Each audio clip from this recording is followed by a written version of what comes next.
আসসালামু আলাইকুম প্রিয় ভাই ও বোনেরা, সবাই কেমন আছেন? আশা করি আল্লাহর রহমতে সবাই অনেক ভালো আছেন। আমিও আলহামদুলিল্লাহ ভালো আছি। আজকে আপনাদের মাঝে ফুলকপির একটা নতুন রেসিপি শেয়ার করব। সেটা হচ্ছে ফুলকপির ঝাল ফুলুরি বা ফুলকপির বল পাকোড়াও বলতে পারেন। খেতে মাশাআল্লাহ অসাধারণ, উপরটা ক্রিস্পি এবং ভিতরটা সফট। চলুন দেখে আসি আজকের এই মজাদার রেসিপিটা। একেবারেই নতুন একটি রেসিপি।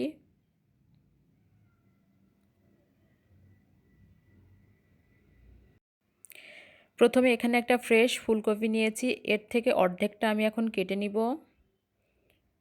এই তো এভাবে টুকরো টুকরো করে কেটে নিয়েছি, আর এটা গ্রেটারের ছোট যে ছিদ্রটা আছে সেটা দিয়ে গ্রেট করে নিব। এতে করে ফুলকপিটা খুব মিহিভাবে গ্রেট করা হবে। এই তো দেখুন অনেক সুন্দর মিহিভাবে গ্রেট করে নিচ্ছি। এখন সবগুলাকে গ্রেট করে নিব গ্রেটার দিয়ে।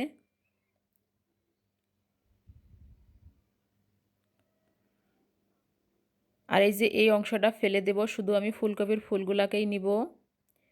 এখন বাকি উপকরণগুলো সব দেখিয়ে দিচ্ছি। এখানে তো গ্রেট করা ফুলকপিটা নিয়ে নিয়েছি। এরপর নিয়েছি দুইটা পেঁয়াজকে কিমা করে কেটে নিয়েছি। একটা বড় সাইজের রসুনের কোয়াগুলাকে কিমা করে কেটে নিয়েছি। 2 ইঞ্চির মতো আদা কুচি কুচি করে কেটে নিয়েছি। আপনারা চাইলে আদা রসুনটা পেস্ট করে দিতে পারেন।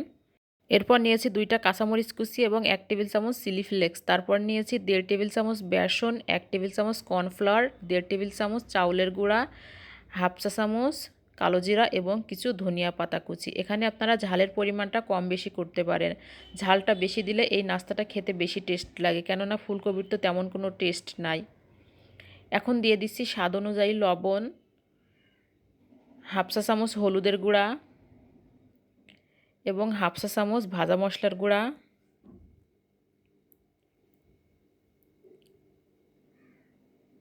এরপর সব উপকরণগুলো দিয়ে এখন আমি ফুলকপির যে গ্রেট করা সেগুলাকে মাখিয়ে নিব।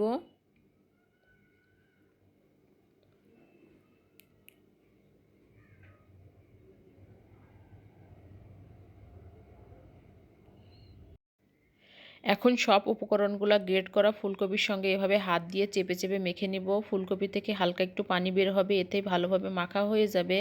এখানে এক্সট্রা কোনো পানি দেওয়া লাগবে না। এরপর তো আমি একটা ডিম ব্যবহার করব, তাই কোনো পানির দরকার নাই। এই যেভাবে ঝুরঝুরি করে মাখা হয়ে গেছে, এখন একটা ডিম দিলে এনাফ।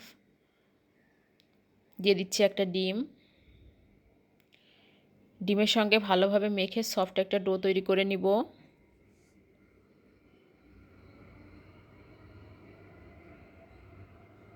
মাশাআল্লাহ, এই যে দেখুন সুন্দর একটা সফট ডো তৈরি হয়ে গেছে। এখন আমি এগুলাকে গোল গোল করে বলের শেপ দিয়ে তৈরি করে নিব। আপনারা চাইলে অন্য কোনো চ্যাপ্টা বা অন্য ধরনের শেপ দিতে পারেন। আমার কাছ থেকে গোল শেপটাই বেটার মনে হয়েছে। এখন চুলাইতে কড়াই দিয়ে তেল বসিয়ে দিয়েছি, তেলটা গরম হয়ে গেছে। এখন এক এক করে ফুলুরিগুলোকে তেলে ভেজে নিব। চুলার জালটা অবশ্যই মিডিয়ামে রাখা লাগবে, যেহেতু এখানে ডিম দেওয়া আছে, নইলে উপরটা পুড়ে যাবে এবং ভিতরটা কাঁচা থাকবে। ভিতরে কিন্তু সব উপকরণগুলোই কাঁচা দেওয়া আছে, তাই চুলার জালটা মিডিয়ামে রেখে ভাজতে হবে। আমি চুলাইতে কড়াইয়ের মধ্যে ফুলুরিগুলো দেওয়ার সাথে সাথে কিন্তু তেল থেকে ছেড়ে আসতেছে, কড়াইয়ের সঙ্গে লেগে যাচ্ছে না। এই যে দেখুন অনেক সুন্দরভাবে ফুলে ফুলে একাই ছেড়ে আসতেছে। এখন সব ফুলুরিগুলোকে আমি তেলের মধ্যে দিয়ে দিব। ফুলকপির এই নাস্তাটি প্লিজ সবাই একবার হলেও ট্রাই করে দেখবেন, খেতে কেমন টেস্ট হয়। এটা ছোট বড় সবাই পছন্দ করবে। বিকেলে চায়ের সঙ্গে নাস্তা হিসেবে তৈরি করে নিতে পারেন এবং ছোটদের আবদার পূরণ করতে ঝটপট তৈরি করে দিতে পারেন। এখানে এর ভিতরে আমি যে আদা কুচিটা দিয়েছি, এটা চিবানোর সময় আদাটা যখন দাঁতের নিচে পড়বে সুন্দর একটা ফ্লেভার আসবে এবং খেতে মাশাআল্লাহ অসাধারণ লাগবে। এজন্য আমি আদাটা কুচি করে দিয়েছি। আপনারা চাইলে আদা রসুনটা পেস্ট করে দিতে পারেন। তো মাশাআল্লাহ আলহামদুলিল্লাহ আমার ফুলুরিগুলো সব ভাজা হয়ে গেছে। এখন এগুলাকে আমি নামিয়ে পরিবেশন করে নিব আর আপনাদের কাছ থেকে বিদায় নিয়ে নিব। দোয়া করি সবাই ভালো থাকেন, সুস্থ থাকেন। আল্লাহ হাফেজ। আসসালামু আলাইকুম ওয়া রাহমাতুল্লাহি ওয়া বারাকাতুহু।